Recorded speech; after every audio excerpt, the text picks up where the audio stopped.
Welcome to the Faith Transition Podcast. In this episode, I have a very insightful conversation with Dr. Scott D. Miller.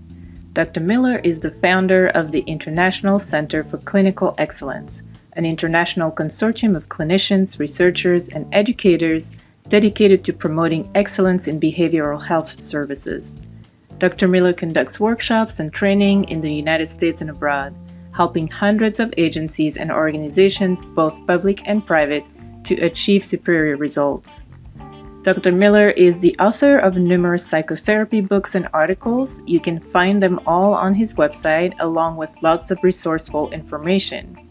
In this episode, we discuss a different type of book he wrote, his LDS Mission memoir titled The Book of A Mormon.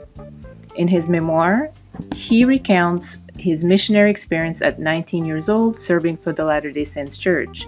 He lost his faith early on while serving in Sweden, but decided to make the sacrifice to painfully finish his mission under a controlling mission president with unrealistic expectations to preserve his parents from the shame and judgment they would receive if he went home early. What I appreciate most about Dr. Miller is that he does not deny the good he beneficiated from growing up in the church. He refuses to be called an ex-Mormon because he fully embraces his Mormon roots.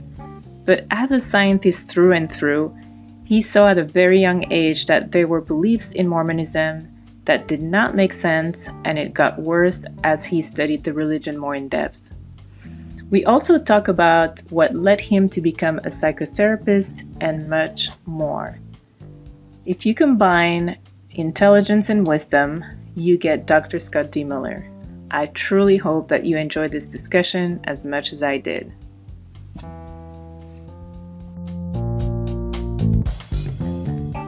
Thank you very much, first of all, for accepting to do this. I'm very honored that you would, come on my podcast and for the opportunity to dig into your brain a little bit, because I'm just fascinated, and I know it's so strange things, but because I've read your book, cover to cover. I mean, the book of A Mormon. I don't know. That's right.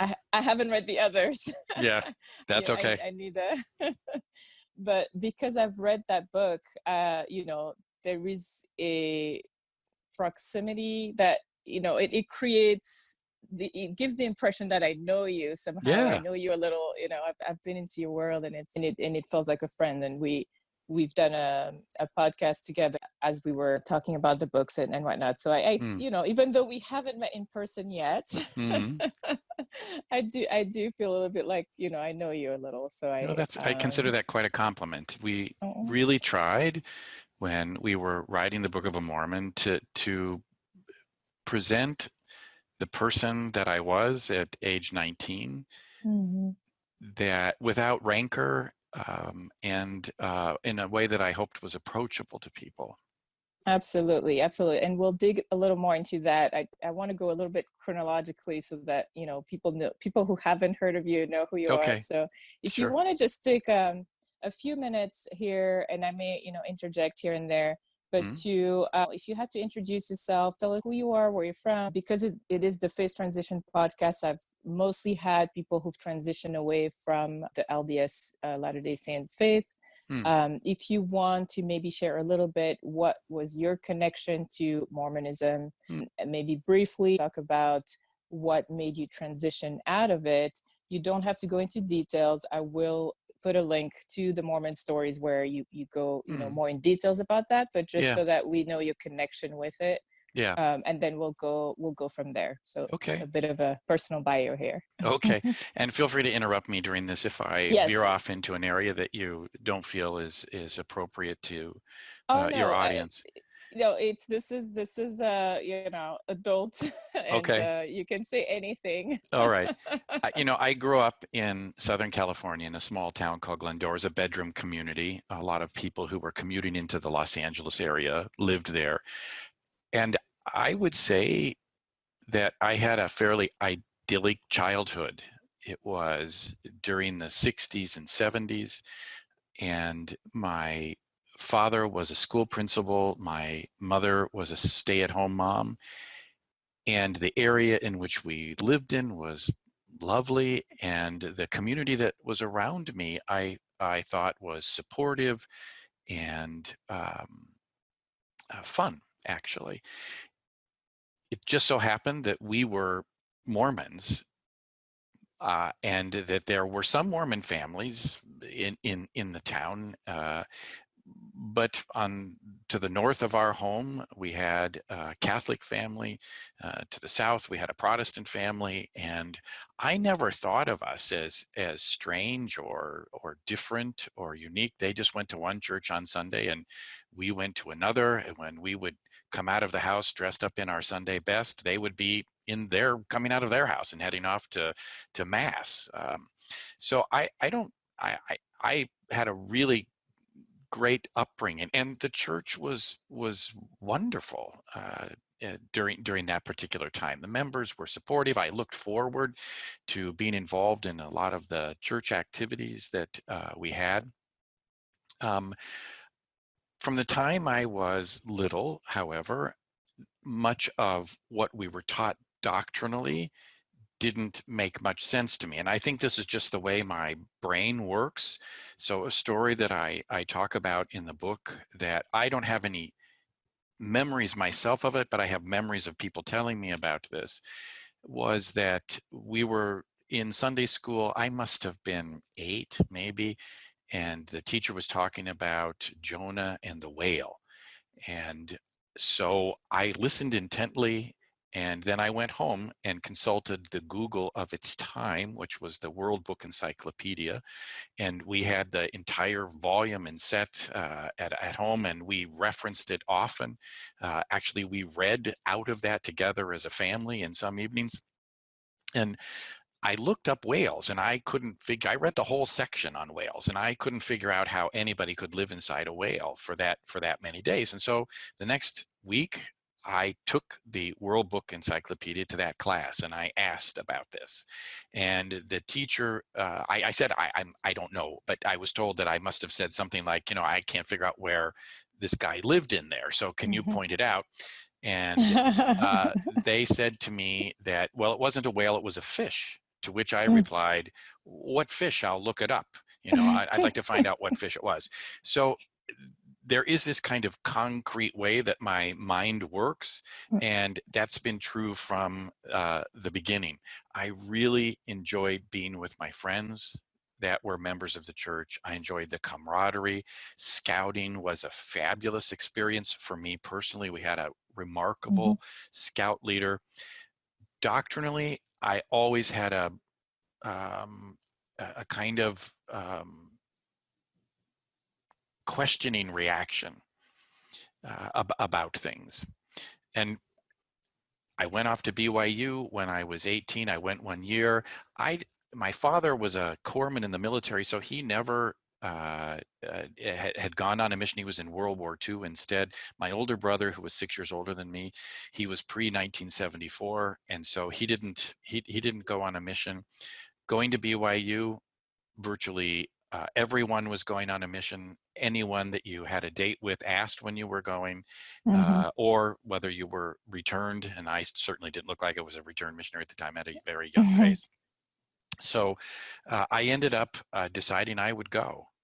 And I went to and was assigned to go to Sweden, which is interesting because it turned out that some of my family had come through or from Sweden.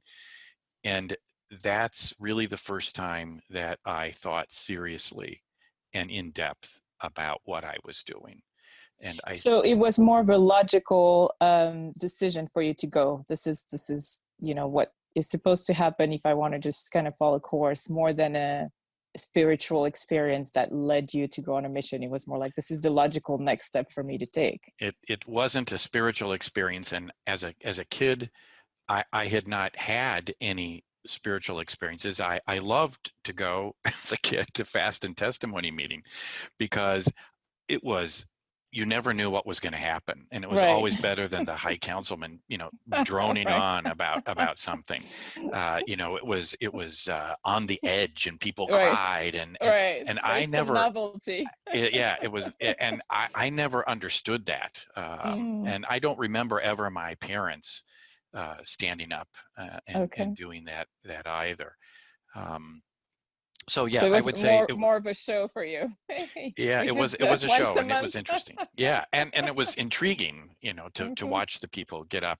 There were a couple of people, I'm sure this is true in most wards, that did this every time that Right. fast and testimony meeting came. They were up there, they were Yeah. in the line There's to usually do the this. usual. Yeah, and then the waterworks would start, and it was always an interesting experience. So Yeah. it might have been, We can say it's general. I guess you could characterize it as logical. I certainly don't think it was a well thought out decision. Mm-hmm. It was more like everybody was going, and I'd been raised in the church, and I didn't have any super negative experiences Mm-hmm. growing up in the Mormon church. So I thought, okay, why not? Why not? Right. Yeah.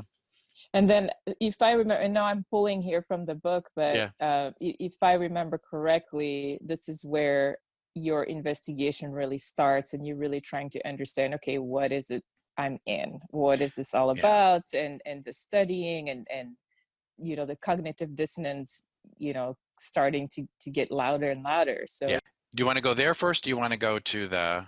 let's just maybe skip the mission part for now, and Okay. then so you come back home, tell us what happened when you come back home, and then we'll come back, because I do want to talk a bit more in depth about the When I book returned from Sweden. now.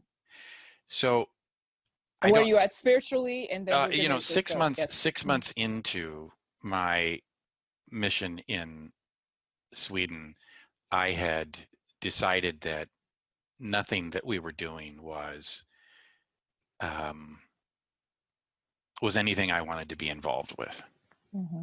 any longer. I didn't believe any of the fundamental tenets of the religion any longer, and I think it was at 6 months that I stopped praying. And Mm-hmm. I had we were a family that prayed at dinner time. Right. I did blessings on the food, and on special occasions. We weren't a family that prayed every single day together as a family. We didn't do that. But once I was on a mission, I prayed in earnest Mm-hmm. for some kind of confirmation that I was on the right track, that the material that I was encountering was wrong, Right. that I was thinking wrongly about it, and I felt nothing. Mm-hmm. I Mm-hmm. felt absolutely nothing. The other piece for me that I think was really pushed me was I was a Southern California born and raised surfer guy. California, rightly so, has this reputation of people being friendly and Mm-hmm. kind of outgoing, and Swedes are more conservative in terms Mm-hmm. of their social interactions. They're more reserved. Yes. Once you have a Swede for a friend, you have a friend for life. I can tell you that because I have friends in Sweden to this day, and my mission was over 40 years ago. No, I So believe you, because Belgians are similar, maybe not as reserved, but pretty reserved. So yeah. I know exactly what you're talking about. I'm used to And, Europeans of all and kinds. when I was a kid, it wasn't terribly unusual for somebody to knock on the door and try to sell you Mm-hmm. brushes or makeup or a Right. vacuum.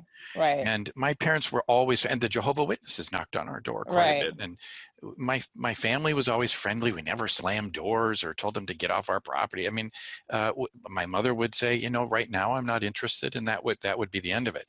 And we were super aggressive as Mm. missionaries. We had Mm. extremely high requirements in terms of the number of people we had to stop on the street and ask if we Mm-hmm. could come to their house, knock on the door, try to get into the door.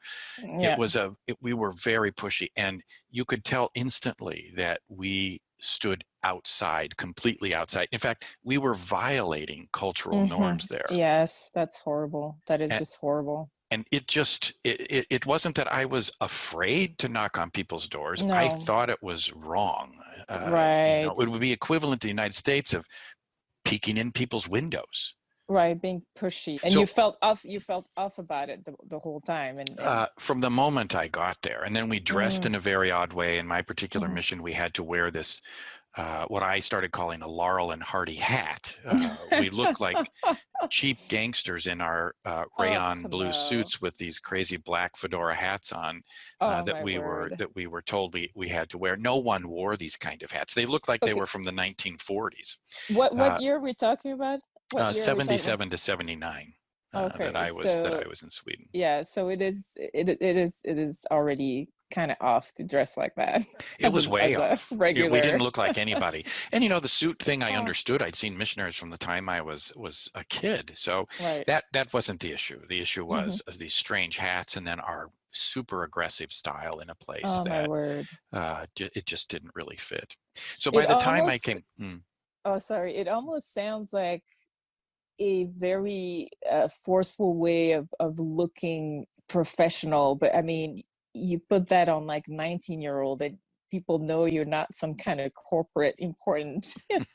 So it's yeah, it's really, it's clownish. I mean, it's and anyways, I'm that's sorry you had to funny. go through that. No, Hmm. thanks. And it's funny that you say that, because that's the word I used multiple times in my journal, Mm, because I kept copious journals. I came home with 5 or 6 volumes mm-hmm, of things that I'd written while I was there, and clownish came up multiple times. mm, Um, you know, by the time I came home, then I was already done.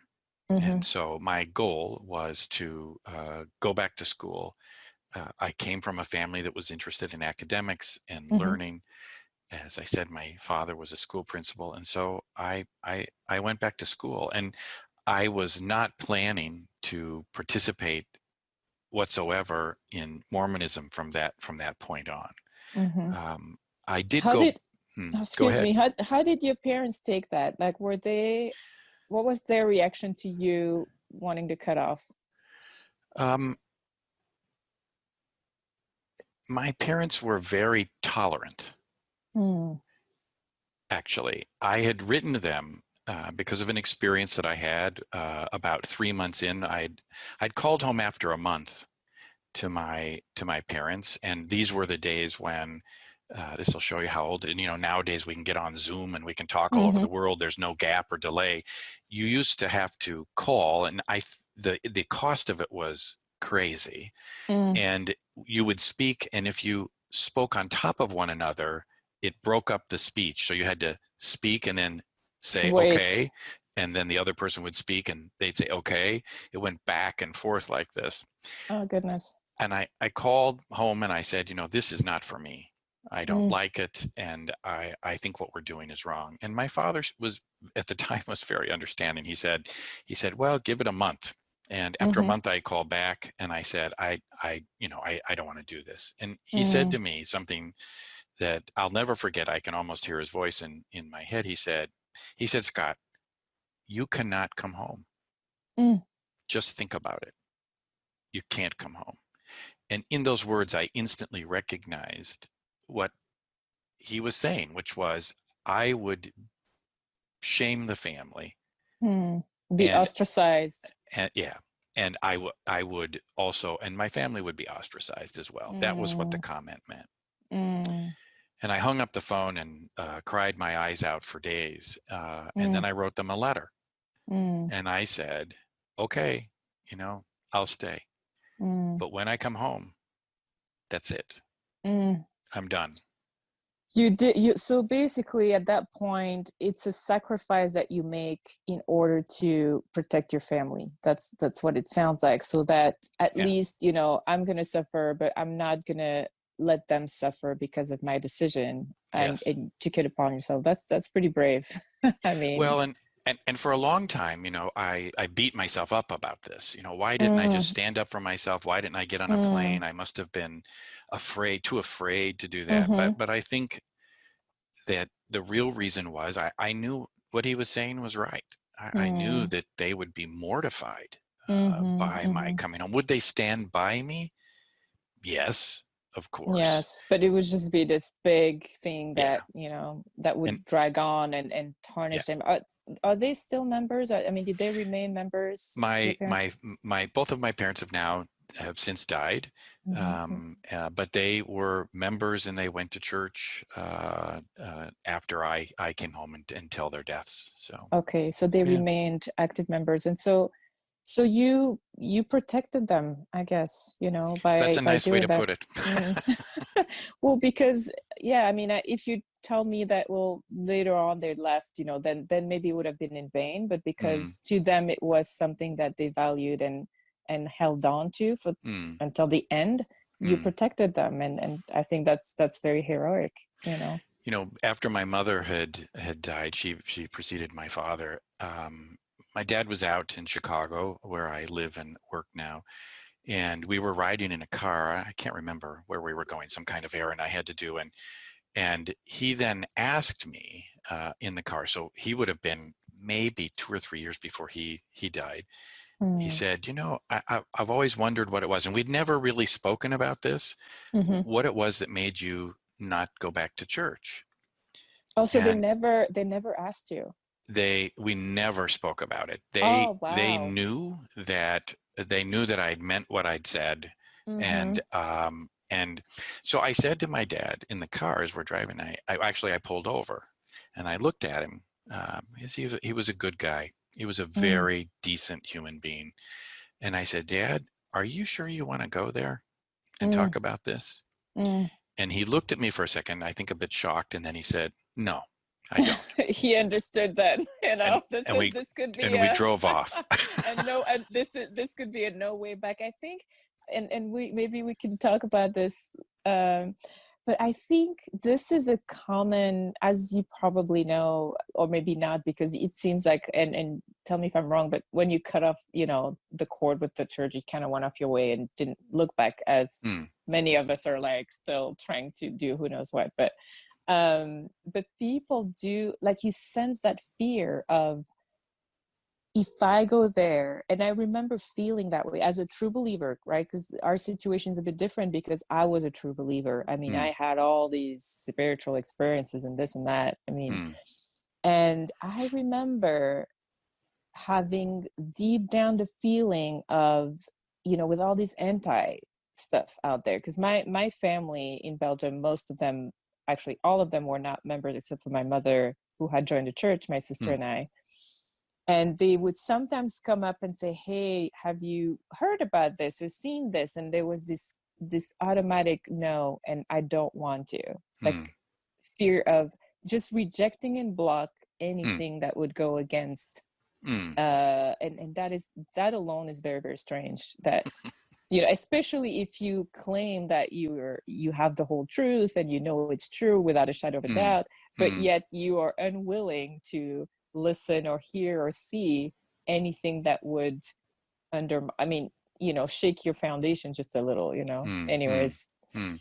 So back to Well, I you. think that um, I was probably fortunate in that regard, because I was raised in the church, but I hadn't had these. I'm not even sure what a spiritual experience is, to be Mm, honest. mm. Uh, a lot gets categorized as a spiritual experience or a numinous experience, and I wonder What that means. what that actually means. But in one way, if your faith doesn't harm other people, Mm, and if it helps you be a good person, and what I mean by that is that you end up giving more to others than you take for yourself. That's what I mean by it, hmm, that you're hmm. compassionate, then it's probably not a good idea to read further about your faith. Right. I mean, yes, yeah. I mean, yeah. I don't know. I'm conflicted. But we can go back to that later. That but if in fact you feel like it doesn't suit you, Hmm. and that your faith doesn't inspire you to be a good person, that it inspires you to take from others or push others away, then maybe reading some of that literature and discovering more about it is a good way to start. But do you think anyone would ever think that of themselves within their faith, even if they were acting, the wrong way? You're unable to see it if you're, because you think you're in the right and doing the right thing. So you wouldn't be able to, I don't think, when you believe something very strongly, and I say it even thinking of me as a true believing person at the time, there's no way I could have ever thought of maybe what I'm doing is not, when you like in it and you're like, okay, I'm following the prophet, I'm doing this, everything I'm doing is right. You're not, you have to have a trigger, right, in order to start questioning. Like I doubt that people just all of a sudden start, thinking about, okay, if everything, I don't know if I'm making sense here, but usually there is some kind of shock or, some kind of triggering thing that will help you come out of that. Yeah. And I'm just adding to those triggers a realization that our behavior, your behavior, my behavior has you treating others in a way that you would not want to be treated. Right. And looking at it like that. But even then, just like when you think back, you were different because you already knew it was wrong, but those missionaries really believe what they're doing is right. Do you think they're like, I'm intruding because I'm like, I need to get, behind that door, I'm knocking on that door no matter what? Like, to them, it's like, I'm out to save someone. It doesn't matter what they think. I'm out to save them, and they need to understand that I'm out to save them. Yeah, I think that same kind of reaction, I think that a lot of this happens with the stories that we tell ourselves. So I think there were a lot of missionaries when I was there who thought that what we were doing wasn't right. But then we told ourselves other stories. Right. Like, right. Well, this is what we have to do because the prophet said, yes. Or this is what we have to do because people need to have the choice for eternal life. Right. But if those stories weren't told, or if an alternate story was possible, if somebody disagreed, this is what the famous Solomon Asch studies show, that if just one person expresses reservations, then others might start thinking, that's exactly I feel right. that way. Yes. Yeah. No, absolutely. Yes. No, So I think what's critical is to have people say, really? Is that good? Is that right? Now, for me, multiple times in my mission, and I don't think I was particularly brave, more naive, perhaps. I was asking that question. Really, is no one going to say anything about this? And when you don't have anybody support you in that, then you feel like you're the oddball, and you kind of then it's very hard. It's very hard. Yeah. No, I still admired, I've read the book and I'm like, there's no way on earth, with my type of personality that I could have just sucked it in.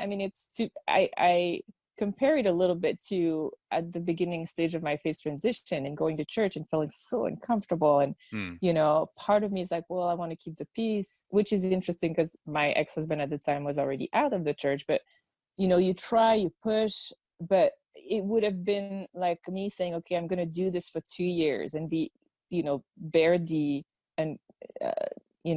uncomfortable situation and just take it, I don't know. I could not.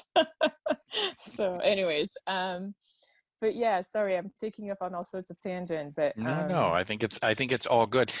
I do think that that instead of insisting on compliance, that a more mature faith actually encourages diversity of opinion. Yes. And diversity of experience. What unified the early saints was not the doctrine and the compliance, but rather these numinous experiences they all seem to share, seeing angels, having God the Father come and talk to them. These were the things that bound them together, almost an evangelical-like experience. Yeah, like when you all take mushrooms and you have this incredible... Yeah, and a lot of those early saints had that. Yeah. Yeah, so no, definitely. So yeah, I just have so many questions, because true, I mean, if a faith makes you better, just like, I respect people and their beliefs, Mm, and I do agree that there is good and bad everywhere. mm, Whether you take, Muslim, Jews, or whatnot, there is also extremism everywhere. But yeah. I look at it more from a from the institution's perspective, like it, Mm, because if you take each individual, yes, you can interpret things however you want and mm, whatnot, but who has the most power mm, and makes the most damages, in my opinion, is the institution as a whole, and mm, not the individual person. mm. um but yeah, so, but I'm glad that you had, parents that were accepting and open, because Tolerant. I'd say mhm. tolerant. Okay. Of you And I'd also say disagreeing. that they were much more. They had a long view. They figured that Mhm, they didn't want to lose the war. They might lose mhm, this battle, but they had a mhm, mhm. long-term vision. Right, of That eventually you coming back if maybe they would. that, yeah, Mhm, maybe that. mhm, And in the meantime, they wanted to maintain the interaction with me. So mhm. again, it wasn't so much compliance Mm. as it was love. And this, Okay. for me, was one of, again, the critical variables. As a missionary, we weren't loving the Swedes. In fact, we held them Mm, in contempt. mm, These were a bunch of fornicators, of people mm, who lived outside the bonds of marriage. mm, Our mission president went on and on and on about it. How can you love mm. somebody you have contempt for? Contempt is what ends most intimate Yeah. relationships. Yes. Yeah. And so if I'm coming thinking I'm better than you, Yeah. Yeah. No then I'm one's not gonna really take that. listening and trying to connect. Isn't that what the Yeah. faith is about? Otherwise, I don't want to be in that heaven. Yeah. Yeah. Yeah. If Absolutely. it's the same as earth, leave me out. Mm-hmm. Where there's different levels and I'm better and you're not. It's like, we have Yeah. No. enough of that.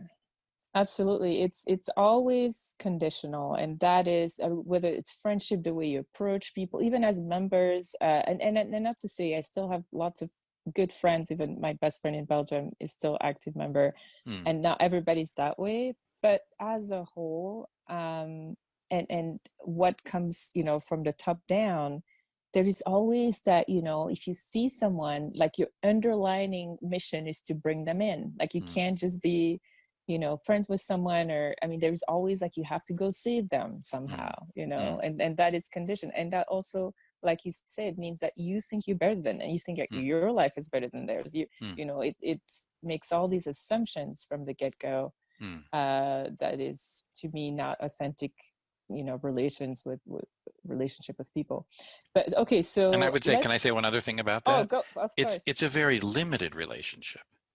It's a very Absolutely. transactional, utilitarian relation. It's not what the kind of relationship I want to have. I don't want Right. my intimate partner, for example, in my life, to agree with everything I say and think Mm-hmm, I'm right. mm-hmm, I like it when she does, mm-hmm, mm-hmm, but that's mm-hmm. not the basis of our relationship. That she's different from me is why I am Right. so intrigued by her.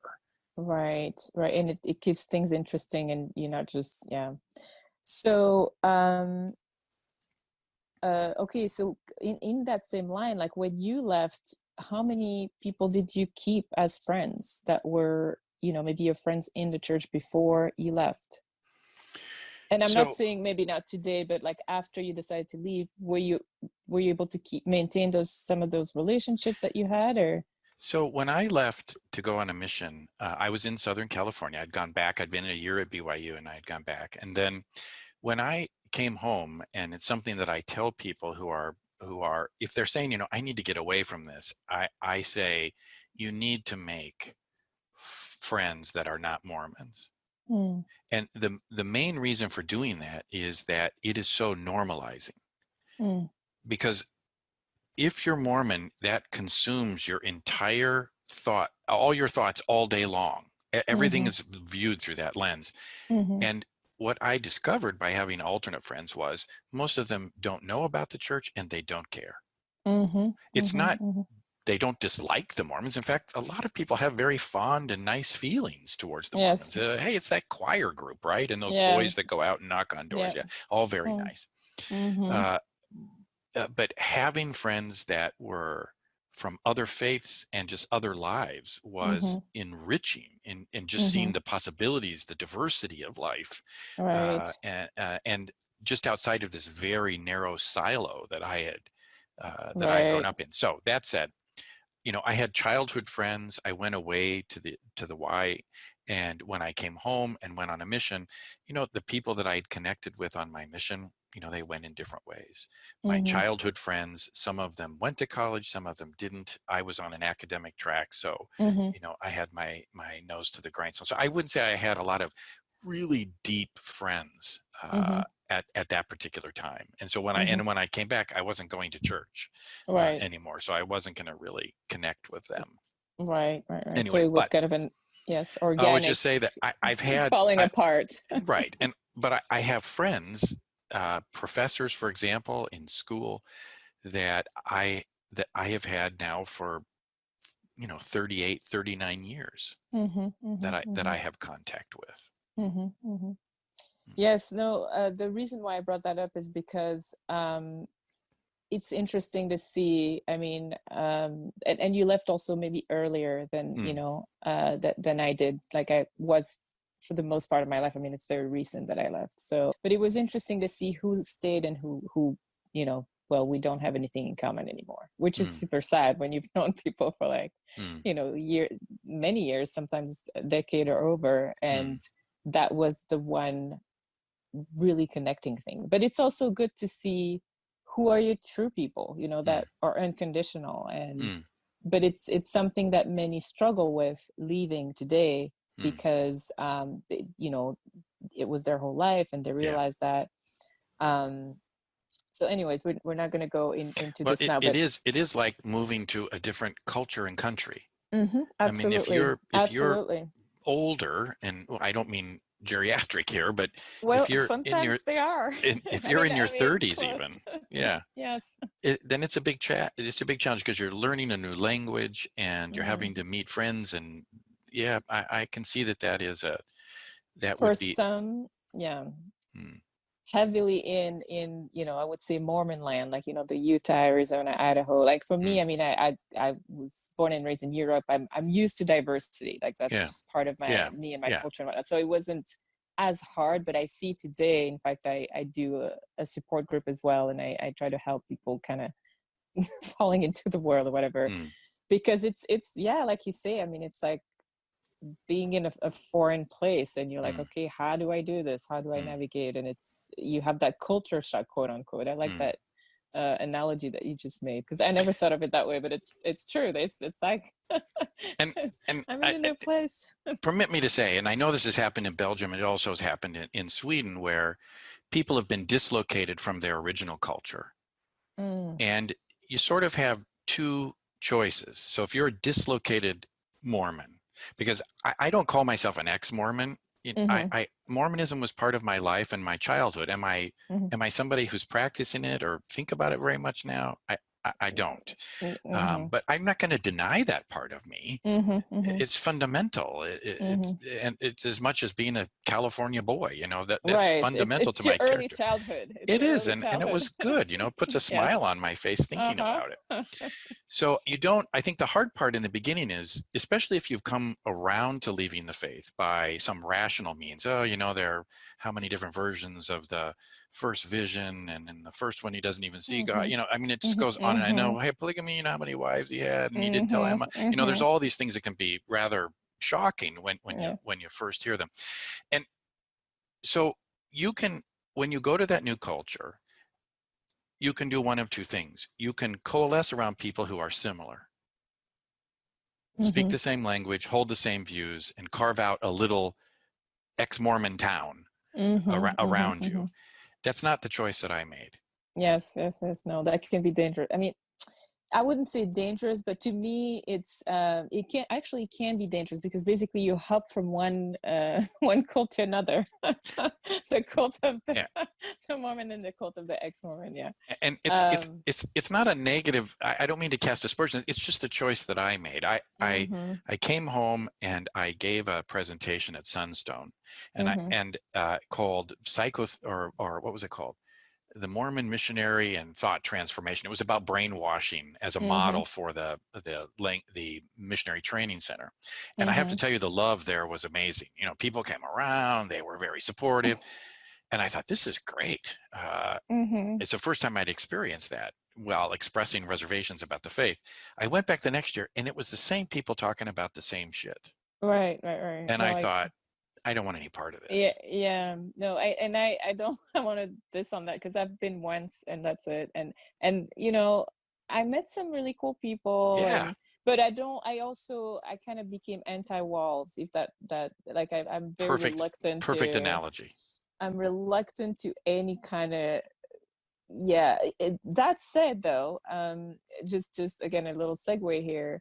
So I was, of course, for me it was completely different, right? It was my whole life. It was like my world falling apart. I just started screaming. That's how I got connected with John. I actually gave him a call. I said, "Hey John, I want to tell my story because I'm just super pissed." And I got in that, of course, that it's like the grieving and the whole process. And I got in that angry phase. I was there for a while, and then I kind of left. And then we moved, to Asia. We moved to Singapore, which was so refreshing because then you completely disconnected, and I was connecting with just different culture and my own spirituality. Yeah.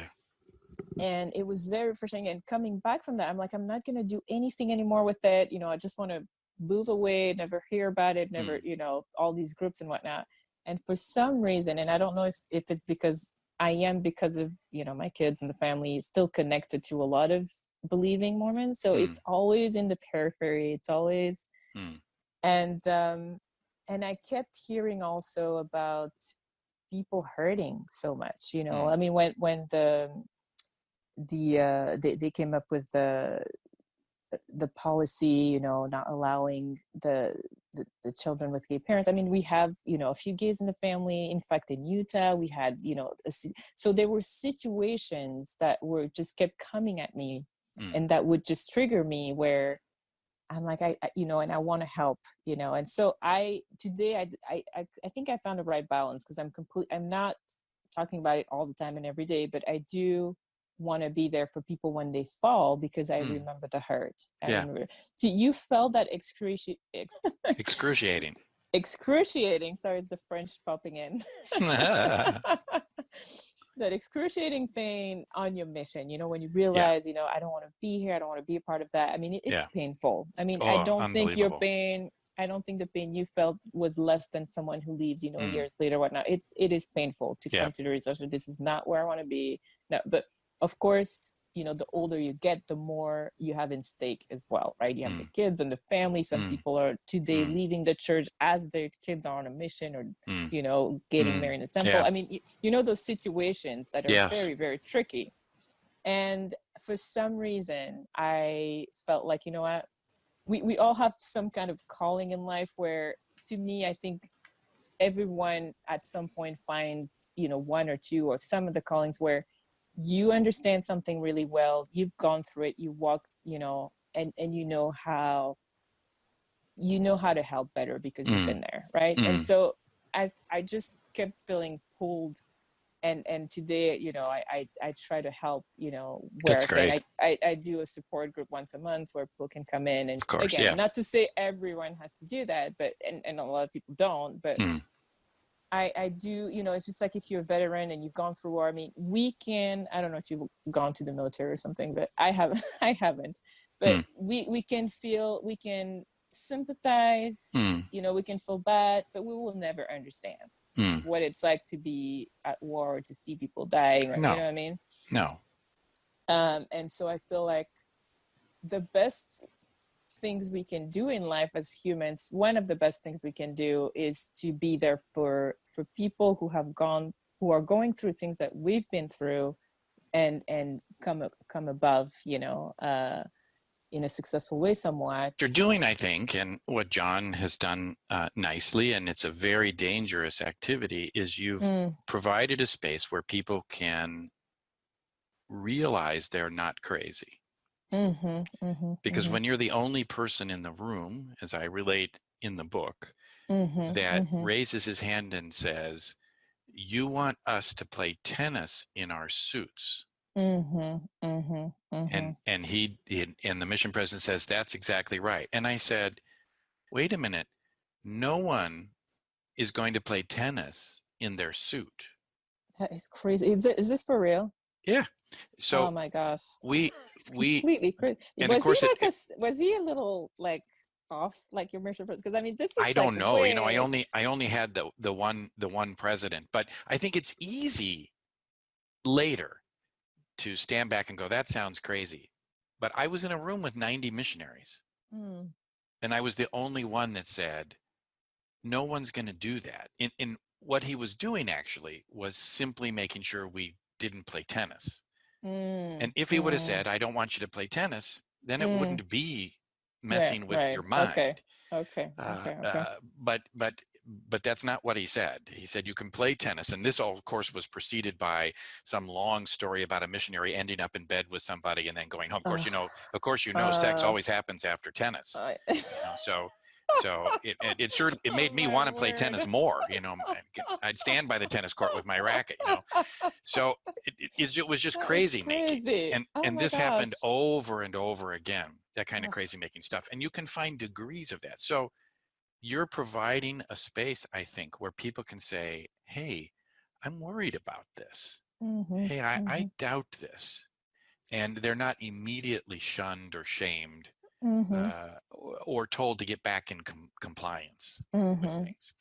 And then you make a very important distinction as well. I left early, which is my advice if you want to get out. I mean, you were in a way lucky. Because, I mean, the longer you wait, the harder it is. I mean, the more entangled you become. Imagine coming to a grip with, I've been wrong my whole life. With on this part, not everything's wrong with me, but this part of my life was wrong. Because, as you know, we are so adamant about being right and knowing things. I know the Book of Mormon is right. I mean, we know nothing, but just using that language is so damaging. Psychologically, it's damaging because then you realize you don't know shit, and you feel really crappy about that. So I don't know if you've heard or read or seen Catherine Schultz, the book Being Wrong. No. That is fantastic for anyone who comes out of whatever it is you come out of, because Mormon is just one of many, as you know. But just coming to grip with it's okay to have been wrong, because it's a springboard for growing into something better. But it doesn't make you feel like completely like a complete idiot for not realizing sooner than Well, it's funny that you mention this, Juliana, because all of my work as a psychologist right now is in an area called deliberate practice. That is about how people improve their performance in particular human endeavors: chess, mathematics, computer programming, my field, psychotherapy. And it's all contingent on being accepting of being wrong. It's a hard thing for humans, as you know. Yeah, it is. It is hard. We don't like it. And yet, when I meet people who have a humility about them, and it's not like we don't have ideas and have good knowledge. It's not about that, but it's about having a respectful level of doubt about what I'm saying. And that's, I think, when the mission president said you have to play tennis in your suits, or we got a letter under the door. I can remember I was in a small town of Uddevalla, and a letter came under the door after I had met this priest who showed me a newspaper headline that suddenly people of African descent could be, males could be ordained to the priesthood. Did you know about that before, or was that a new concept? It was when I was at this man's house. His name was Stefan. We tell about him in the book, because to me he's the epitome of what my mission wasn't. He was a caring, compassionate person who lived his faith by how he treated other people within and outside of his faith, including me. Was he a member? Oh, no. He was a priest in the Lutheran church. Okay. Yeah, I remember that story. we were at his home, and he said, "Oh, by the way, what do you think about the big news from the Mormon Church?" And I looked at my companion. We looked at each other. And said, "What are you talking about?" And he says, "Oh, now they've removed the ban on people of African descent having the priesthood." And I was like stunned, but mostly I was embarrassed. Because you didn't know that was in place, or because we had never been told. Oh, so And then you didn't know blacks could not have the oh priesthood? no, I knew that. Okay. I knew But they that. didn't tell you on the mission that this had happened. They didn't tell us that this, whatever it was, that the ban was now removed, whatever you want to call it. We got a letter shoved underneath our door. I guess it was 2, maybe 3 weeks later. Okay. So, but wouldn't that make you wonder? My first response wasn't to feel happy, just so you know. It was like, this was shameful. This was shameful. That's what it made me think. The last one in 78 to not be racist, overtly racist. Yes. And proud of it. Yeah.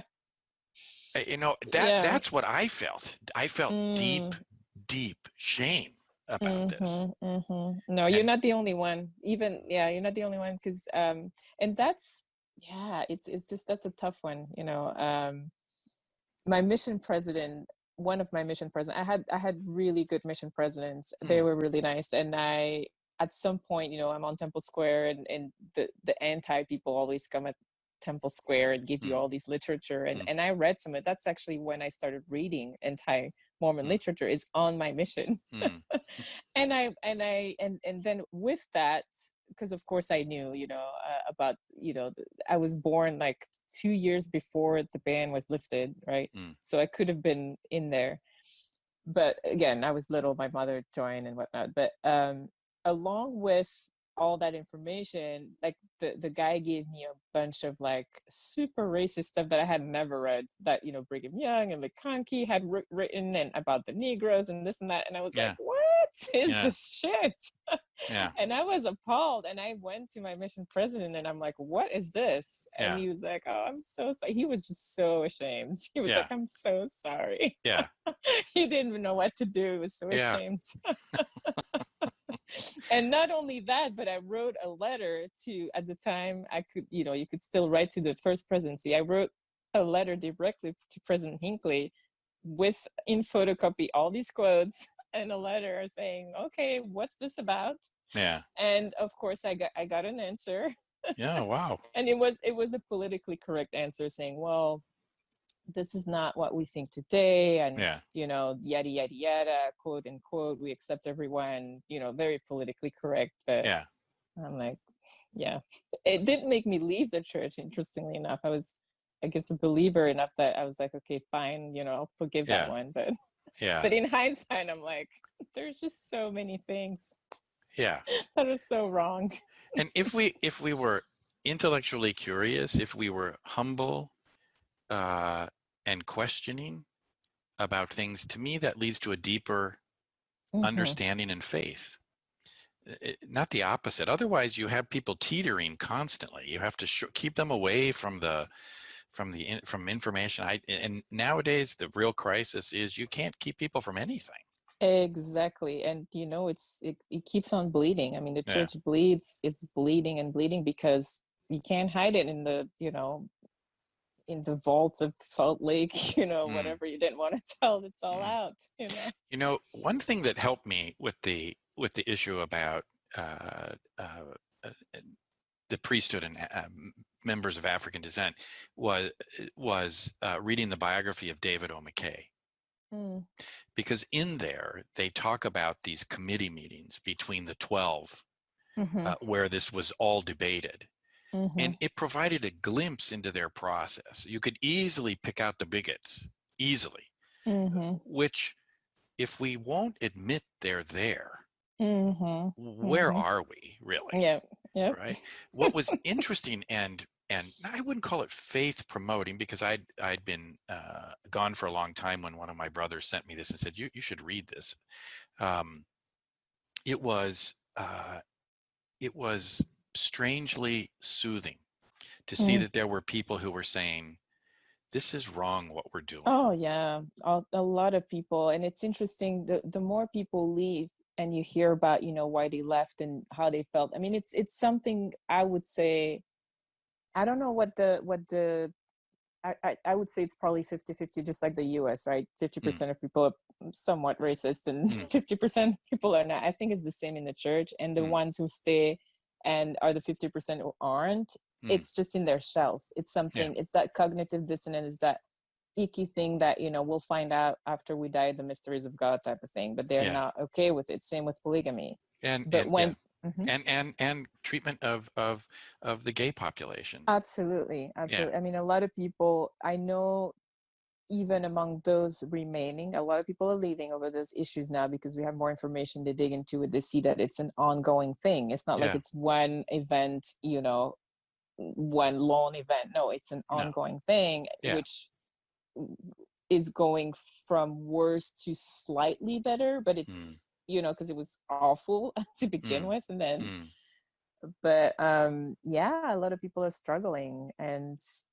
it's always, it's a matter of, I would kind of I don't want to, it's not a disagreement, it's maybe something different, but the people staying, when you weigh, what's my loss? Like, I feel like some people are staying because the loss is too big, not because it's making me a better person per se. Right. I think it's more, I have too much to lose. My community, maybe my spouse, maybe, and so I'd rather not know. Now we know how every oppressed group in the United States feels every day.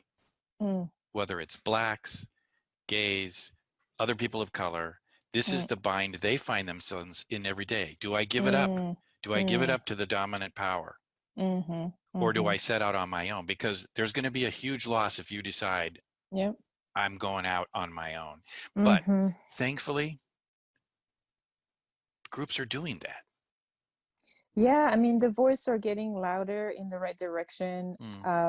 Problems are seen, and and I think that's the first step.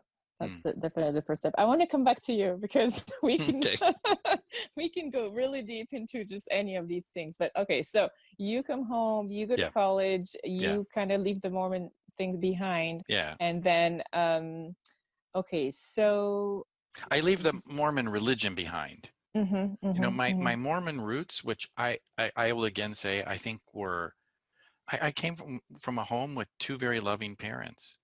I'm still very connected with my brothers. I had an extended family. My grandparents were pioneers. One of my great grandmother came from Iceland, met the missionaries and came from Iceland. So, those roots go back a long time, and I feel that pioneering spirit. I feel the goodness, the importance of family connections, although my definition of family has really been bent in a much more broad and positive way.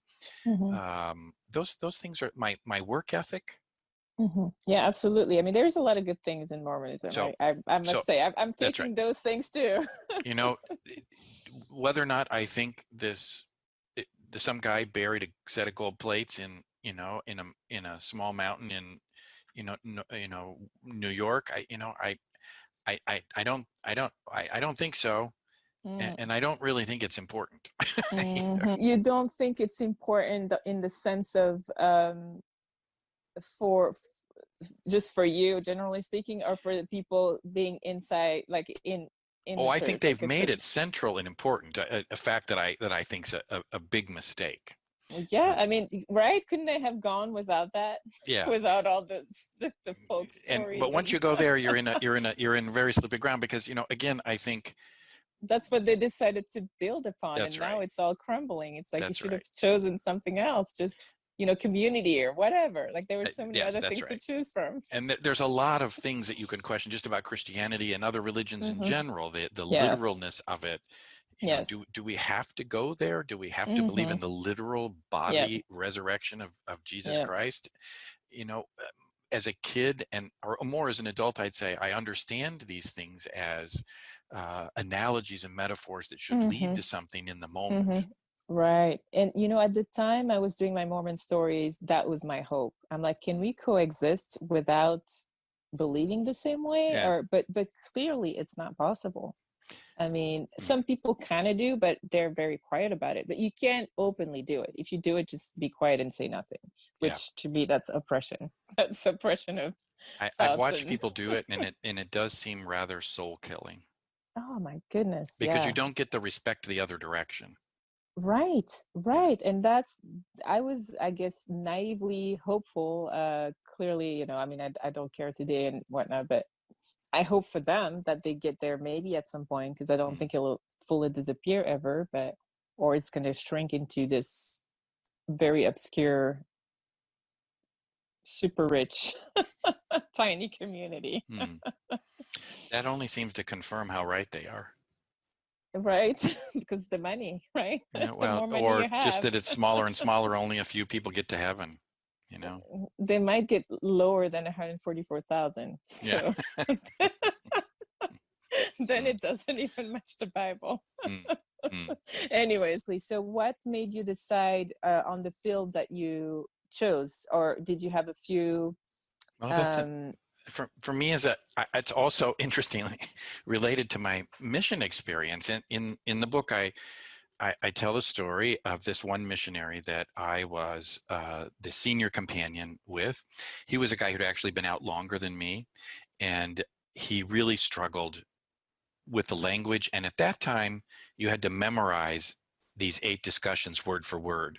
And you had to deliver them word for Just word. exactly, yeah. Exactly. Gosh, yeah. And then on your paperwork, you would write how many of the points in a discussion you'd managed to get to and deliver. It was a science, right? It was something. I don't know what it was.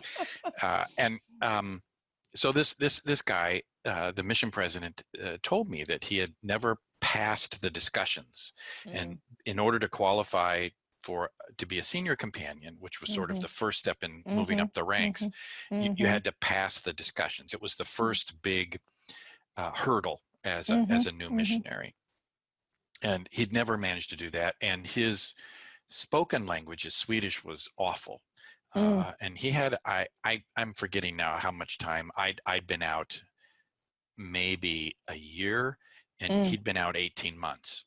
Oh wow! So he had a learning disability, maybe, or something. I'm convinced of it. Oh, that's so hard. That's so hard to be judged on something you have no control on.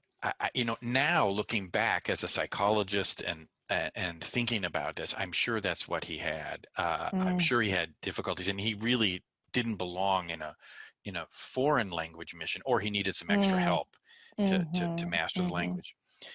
So anyway, this relationship, we spent a lot of time working on his language ability and getting him to pass the discussions. A lot of coaching time.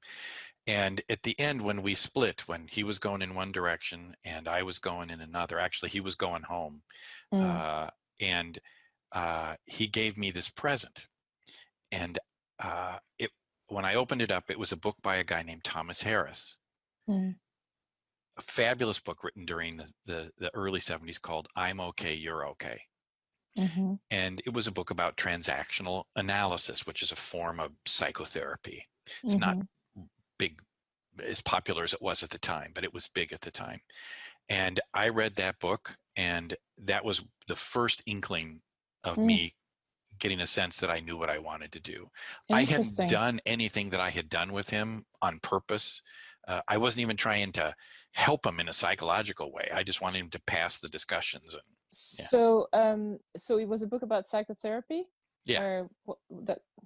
Cool. Very cool. It was a self-help book. Okay. And its basic premise was you have to accept others as they are. Okay.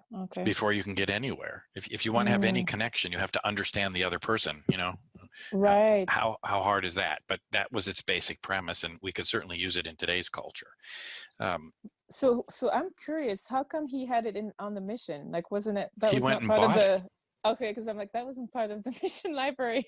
No, he went and bought it. And this was something that I did that, again, violated the rules. And it was because of when I was a junior companion, I had another companion who one of the first things he did, because this guy, he spoke amazing Swedish.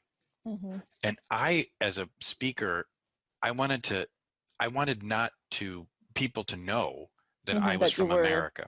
Okay. Right? At least by my language. And Okay. as somebody who speaks multiple languages, accent Yeah. and grammar are dead giveaways. They're dead giveaways. It's very hard. I would think in that short of time to really master any language. Oh, that's so interesting, because this companion that I had when I was a junior companion, he was my second companion, and that was his whole gig. So in violation of the mission rules, we went down to the local libraries, which were very rich in Sweden. We checked out audio tapes, language audio tapes, and we read, he would have me read children's books. Yes, that's how I learned English, believe it or not. See how well I speak? He just came by this. Now, this guy ended up, he became an engineer, very, very successful. And, you can see the smile on my face because as I think of him. Well, I was going to say that would be, I have to take back what I said. You can't learn, master a language. No, unless you immersed, and that's basically all you do, because that's how I learned English. I mean, I learned English. I was 17, 18 years old. I came on a, au pair program, living with a family, no French speakers around me. I was watching a 6-year-old and a baby. And basically the 6-year-old taught me, which is perfect because you start with the basics, right? That's exactly right. And watching TV. And so it was full immersion. And after 6 months, yes, I was fluent. I mean, I had an accent, but I could, I was fully operating in the language. And it was survival mode too. Cause it's like, you don't talk, you don't get, you don't do anything. You don't That's right.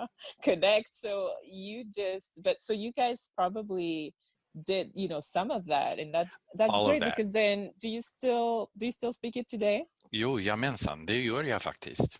Awesome. Well, I don't speak it, but I can tell you have a good accent.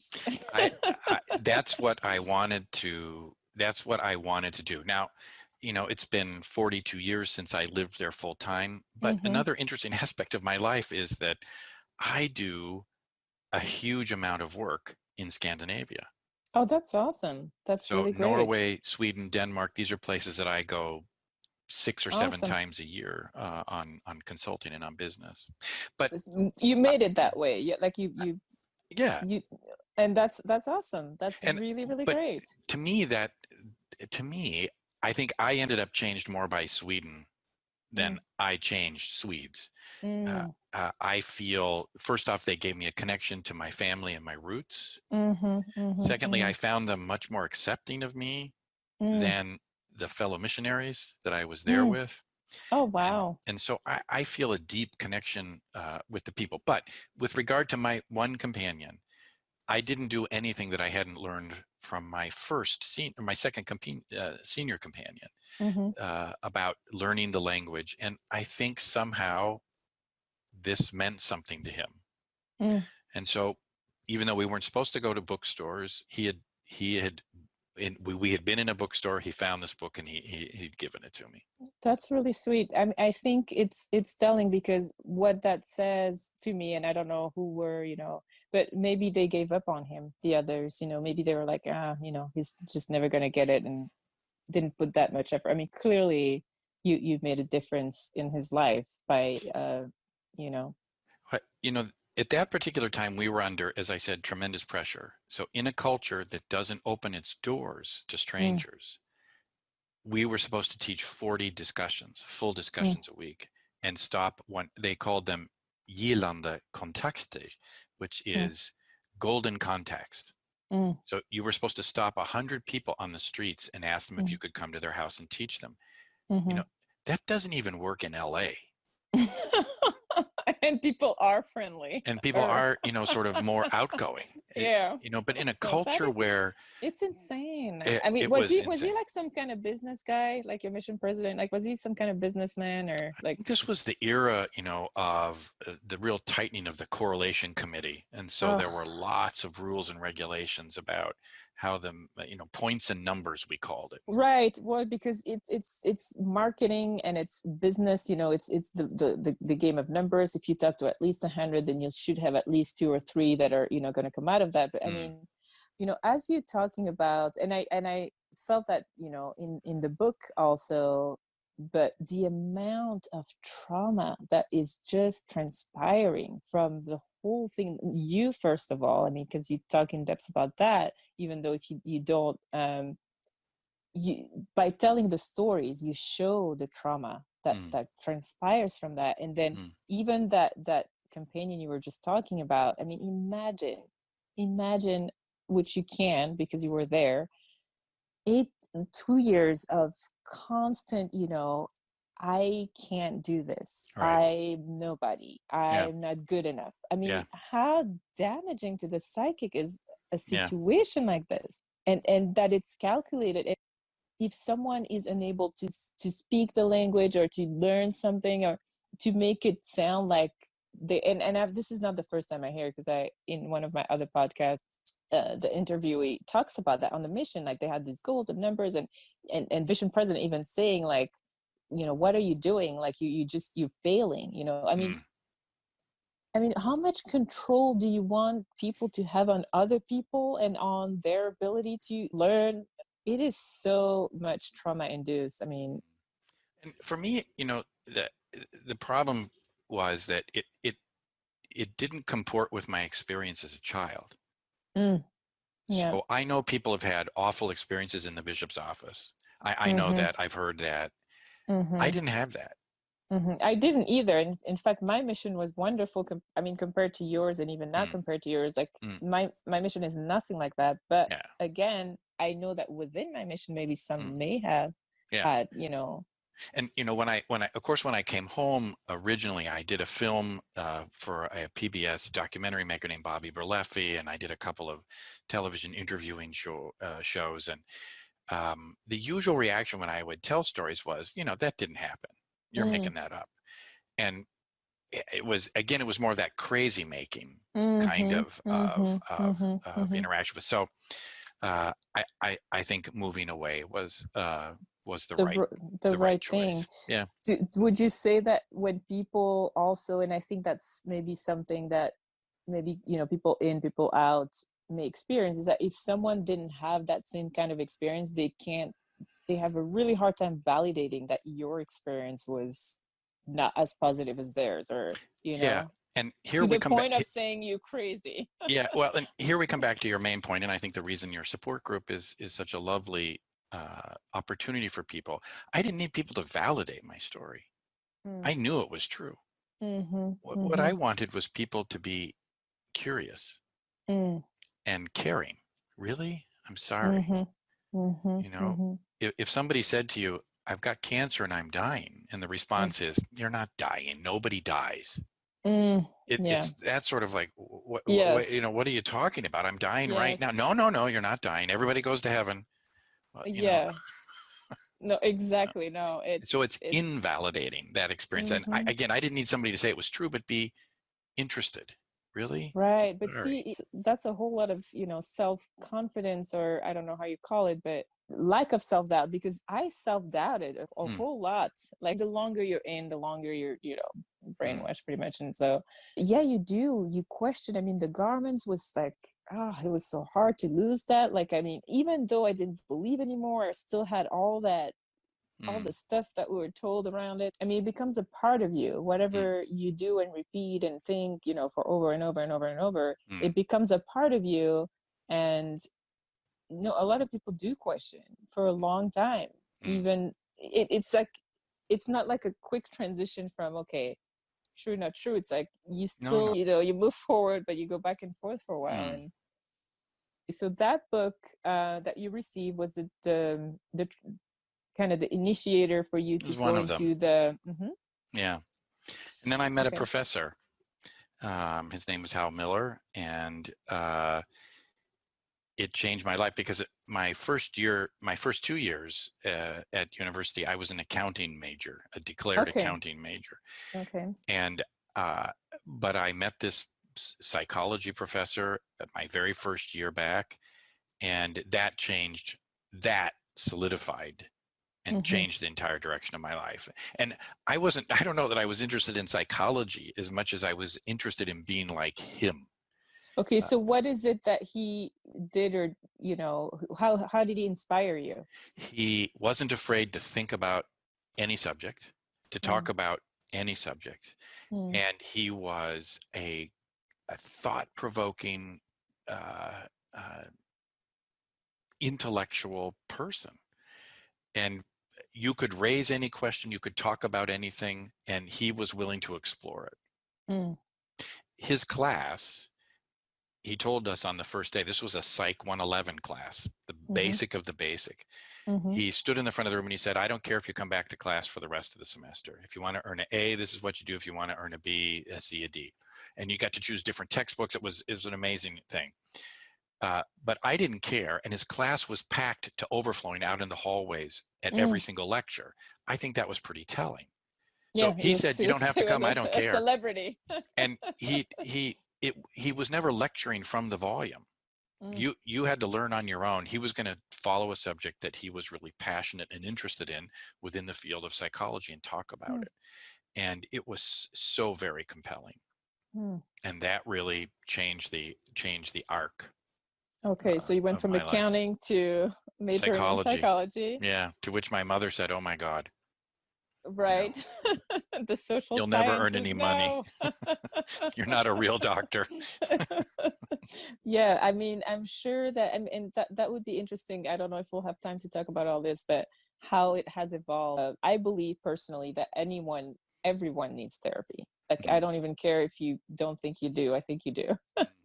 Because I think we all have, I call them nuts, inside that we are unable to undo. We need an outside professional eye or to look at it, because it's very difficult to go to do it yourself because you're in it, and we have them buried, and some are of course more than others, but I am a believer that everyone should, in order to reach a higher level of wellness, mental wellness, should get therapy.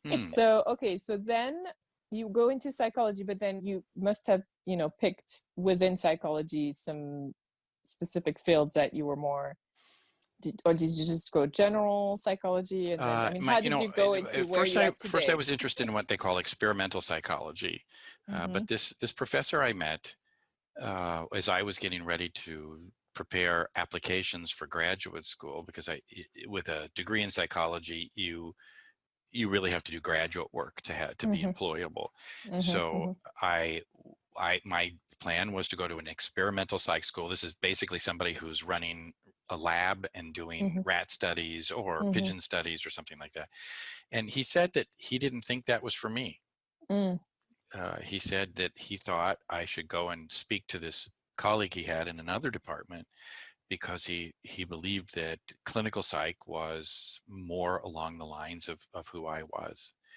And so I followed his advice. I was very discouraged, but I followed his advice and went and met another professor who in clinical psych, and my other professor Hal had been right.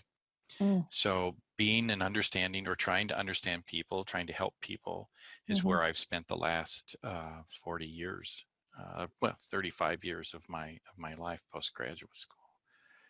When you say that, trying to understand people, right? That's very, very general. So how exactly do you do that? Like what ways have you, I mean, I know I know there's a lot. I mean, as I was going on your website, I'm like, okay, this is like a mini, class, of course, like you could go on Dr. Scott Miller's website, and basically you might get an associate degree after you read everything. Because there's just so much. Well, I think understanding a bit of human psychology is always good, but I also think that therapists have a skill in trying to understand you as a person, your identity, who you are, who you want to be, and then helping you move in that particular direction. And I think it's especially helpful if you're troubled. I don't believe in psychotherapy as a way to just generally improve your life. I think you should go for a targeted reason. That's interesting. I haven't heard that before.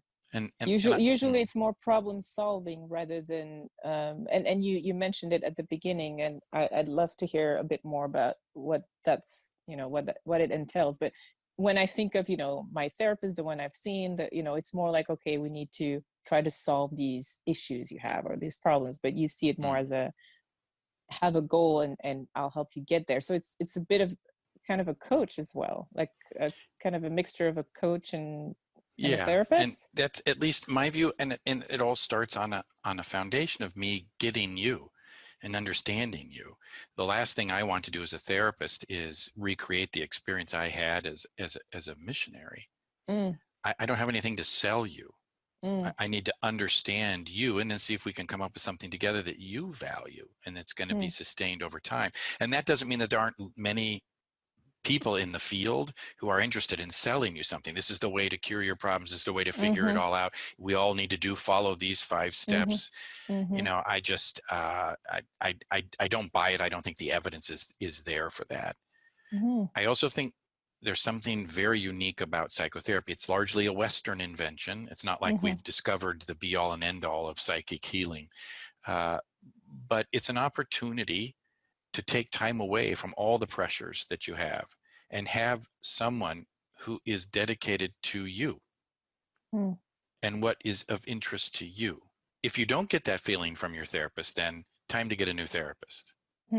If you feel like they have an agenda and they're just working it out on you, well, there are psycho-noxious practitioners. There are. So you can't forget your instrument that may be telling you that, this isn't right for me. You have to pay attention to that. But most of the therapists I meet, it's why I've stayed in the field so long, are amazingly dedicated people that are giving you that opportunity to really think about you. And you have the tools, and you've done all these research and whatnot. So I'm sure you've come up with some processes, what you would call it, or some ways to help you achieve, because you have to have tools, right, and methods. And so let me give you an example. Something that you've said in the interview more than once is that you were in a way upset with yourself when this Mormon thing started to fall apart. Did I understand that right? Yeah, I mean, there was that feeling of, why was I so blind or so dumb or so, like so gullible, all these feelings of. So if you think about that for just a second, because I think that's a big one. What is it that psychotherapists do? Psychotherapists, in a way, offer empathy, which is an attempt to see things from the other person's point of view. And we are often in trouble when we're alienated from those feelings. Who are we really? What did we really experience? And so I had very similar reactions to you. How could I have signed up for 2 years of this? What is wrong with me? This is what I was thinking a month into it. How could I have done this? That hostility towards myself can't be very good. So a first step in that process of healing, something that a therapist can do, but you can also do some for yourself, is to try to experience empathy towards the person who you were at the time that these ideas all made sense. Right. And I've come to that, but yeah, it takes a while. It takes a while because there was a good person inside you. Trying to do the right thing. To do the right thing and trying to make sense of the world. And thinking that this was the right thing for you. Until you can love that person, then I think we remain in trouble. Right. The minute you can bridge that divide and go, oh, Julianne as a teen, or myself as a 20-something-year-old, you can understand why I wanted to go on a mission. That empathy, I think, is healing in and of itself. Right. No, that's I think definitely one of the things that most people struggle with is that self-love, that again, and unconditional self-love, right? We go in and out of that, I think, throughout life, because we are going to make mistakes, and that's just part of life. But like learning to forgive and to move forward. I don't think I struggle with that. Although, as we're speaking about it, I do have a physical reaction which tells me I'm not done. Right. Because Mm. I like to think that I'm like over and, you know, but clearly there's still some work to be done. You are a long way from where you were. Mm-hmm. A Where I long way. started. Where you started. And for me, that journey, and for many people, there's so much negative self-talk, so much negative feeling, and lack of understanding for the person you were, for whom this all made perfect sense and gave you the right choices. And if we're not in touch with that, it's why I said earlier that when people say, well, are you an ex-Mormon? I go, nope. Mm-mm. I'm not going to be divided against myself. Right. You know, Right. I can see this, and I'm actually happy about those Mm-hmm. experiences. Now, it's Mm-hmm. easy to say the words now, but you Mm-hmm. know personally the work involved behind the scenes in pushing yourself, in really Right. displaying empathy when that young part of you says, why did you do this? Mm-hmm. Mm-hmm. Mm-hmm. Why did you let me down? Why didn't you protect me? Why didn't you point out the truth to your adult self? Right. Right. You know what I mean? Yeah, it's work. It's work. And I like that you said, you know, I don't like to be called an ex-Mormon, because I have issues with that too, because words matter. Like words Yeah. matter, and they carry meaning that we internalize. And even post, because I feel like, oh, post-Mormon is a bit softer, but it's still a label. Like it's Yeah. all a label. And I am very much anti-label today. Like even as far as my spirituality goes, like I don't want to call myself anything, but we have to use words. And Yeah. that's the difficulty, because I tried being an atheist and I don't feel like I fit in that. Because so I call myself spiritual non-religious, because, and not because I believe in a God that, you know, that can be defined, but it's like we also have to communicate using words that the person in front of us will understand. And so you can't just start making up a whole vocabulary, because I don't even like saying I believe in God, although I believe in something that's bigger than me. It's not a person, it's not a thing. I don't know what it is. I do But you know, believe in. just listening to you speak, Mm-hmm.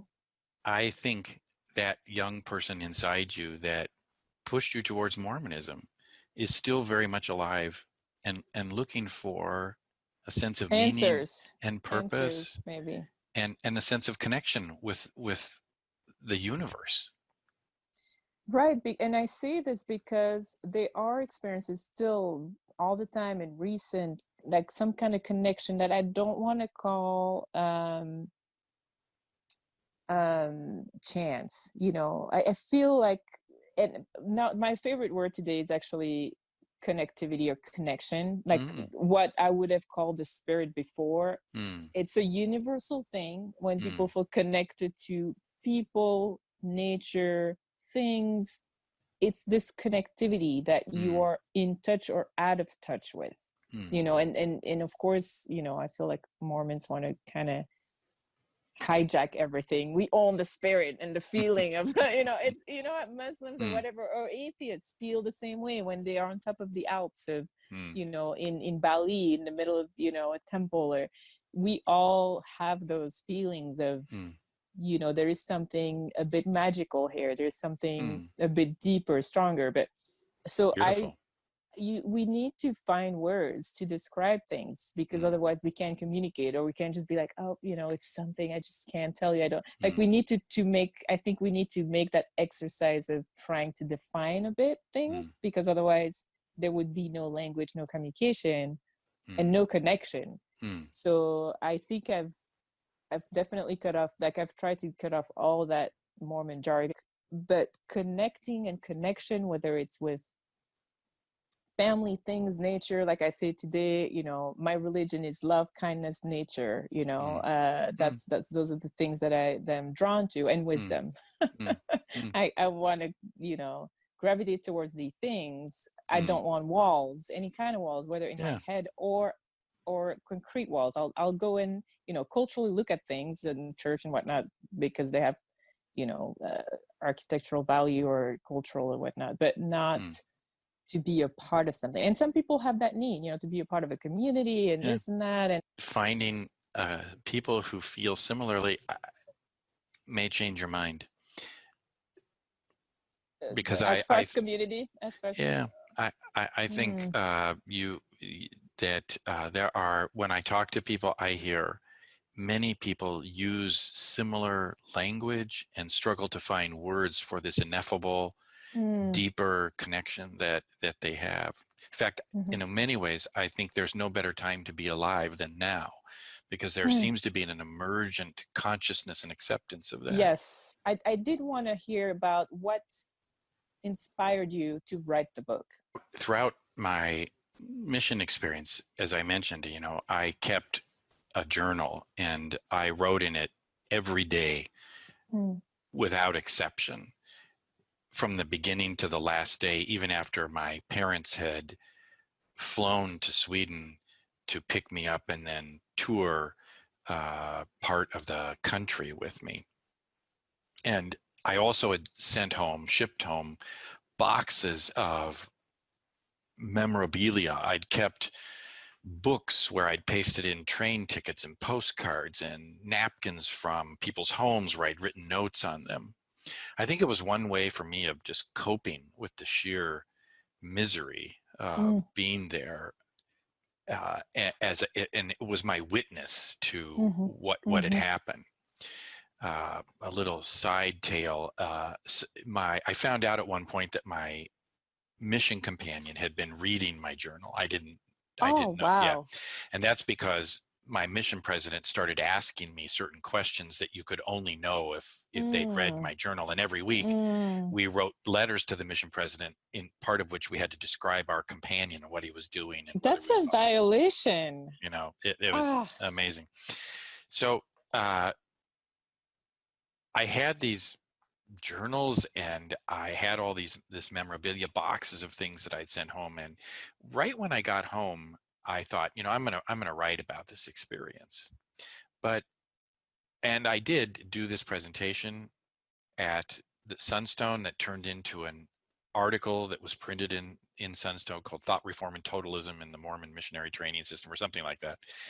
And I wrote out an initial 2 chapters, and I lost steam. It was in the middle of graduate school. I was doing research and a dissertation, and I was married and then divorced, and it went on the back burner. Since that time, beginning in 1993, which is many years after I got home, I came home in 79, so you can do the math. And I have a writing partner that I'd worked with for many years, writing professional books and articles. And we would often share stories every once in a while, back and forth. He'd been raised in a Baptist and had some similar kinds of experiences. And I would tell him stories about being a Mormon missionary. And we would laugh and such. And he would say on occasion, you should write this up. And I said, well, I wrote up 2 chapters. So I was between book projects in 2012 and 2014. And I said to Mark, what do you think? Is this the time to write this book? And he said, I'll do it with you. And so we just started writing. By that time as well, 2012, both of my parents were dead. And I thought that, even though, as you know, the book is not an angry screed, I've tried very hard to stay in the mindset I was in at 19, which was mostly, what's happening to me?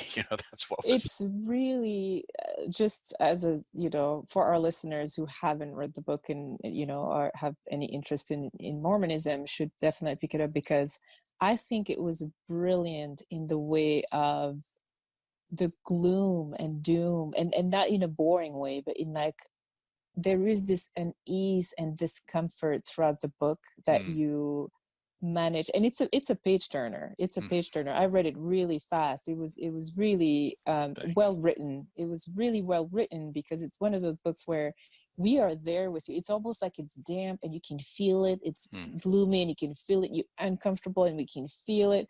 When there is those moments of light, when you connect, we rejoice with you, and we're like, some respite, every time you meet some of these wonderful people that you really truly connected with. You really managed to transmit that in the book in a really it's very professional, I think, the way it's Thanks. written. Like, I really think you both, because I know he helped you, did a beautiful job, because, you know, when you're happy, we're happy. When you sad, when you hurt, we hurt. Yes, I really like it a lot. At the time, you know, there was no observing ego commenting on all of this. It was just an experience, and we've tried to write it from that piece, not to add feelings from the present back into the mind of the 19-year-old that started as a missionary. And we wrote for about 2 years, and the rest is history, really. And it was amazing that I had met by accident John DeLynn. I didn't know him. I was at the Utah State University in Logan giving a lecture, and he met me at a lunch, and we talked, and he told me a bit about what he was doing, and I said, I'll send the book. And then he did a broadcast about it, and it's I've been very surprised by the reaction. I hope part of it is the tone of the book, because, as I say again, it's not some anti-Mormon screed. I didn't want to write a book like that. I don't feel like that, you know. But the title is telling, though. I mean, the title is provoking. Yeah. Because it's right. Yeah. So how did it do overall? Because I don't know how that. It's done amazizingly well, you know, and it continues to sell even now, 5 years post its publication in July. So it's done very well for a very niche book. And the reviews, if you go on Amazon and you read the reviews, it's been quite rewarding. I expected more. You know, this guy doesn't know what he's talking about. You know, his is an anti-Mormon guy. You expected, and I didn't get it. No, I don't think so. I think it's very personal. It's your journey. I mean, I think it would be wrong for people to even judge. I mean, you can talk about, you know, the writing style. Maybe you can have an opinion on that. Fine. But as far as the story goes, it's your journey. No one can say anything. It's your journey. Yeah. And you know that in places it's raw. Yes. You know, and that's very vulnerable. That's very vulnerable and remarkable that you went there. But it's good, because people need to know. I mean, I talk about these things on my other podcast, if you listen to any of them. But I know for man in the church, I mean, it's a huge thing. Like, every man that's willing to open up talks about all that guilt and that shame, and with things that are completely normal and natural. That's another trauma that many have and carry. And even as practicing members, like, they have so many issues, and I talk about that. We talk about sexuality a lot because it's messed up, and people need to know that there's nothing wrong with them. Just to end, if you could tell me, I'm curious to know where you're at spiritually, non-spiritually. What's your foundation or ground, you know, as far as your values goes? Like, how did you rebuild this? If you could maybe summarize what matters most to you today. You know, how, you know, if you're a believer, you know, you believe in God, you have plan of salvation. So what do you stand on today when it comes to, when people ask about this, I say, especially if they say, well, do you believe in God? I say, and it's not a dodge. It's not a question I think about. I instead focus on being a good father, a good partner. I have carried over much of what I think I had from my childhood, which is a strong work ethic. I believe deeply in the golden rule. I try to be curious and intellectually humble in what I do. Those are the values that guide me. I am a scientist by nature, and I don't think science answers difficult questions. In fact, what I think it does is remove certainties and shows us how much we don't know. So I see science as a way of testing my beliefs and hopefully trying to develop new ways and new ideas. So for example, I don't think science is responsible for why people who are gay are now allowed to marry. I think it's because we applied the golden rule more broadly, and we got to know a community that was standing up and being proud about who they were. And because of that, it demanded respect and attention and love. And it's not been an easy journey. I'm not claiming that at all. But if you think of the transformation, and there's still a long way to go, but if you think of the transformation from my era, it's staggering. And the same can be said about civil rights. And again, there's a long way to go. I'm not saying we're finished. But those kinds of things have been mostly an enactment of the golden rule of intellectual curiosity, or of curiosity and intellectual humility. So those are the things that guide my efforts. If people ask, am I worried about being dead? No, I'm not worried about being dead. I figure it will be a lot like before I was alive. You know, I don't know. I don't know. Do I want to be dead? No. You know, I don't, and to quote Woody Allen, I don't want to be there when it happens. You know, it's the pain and the suffering that, you know, is frightening and should be frightening. Right. But, you know, those things don't motivate me. They don't animate me. So. Well, thank you very much. Thank you very, very much. We will definitely have a sequel to this. That's great. I look forward to it.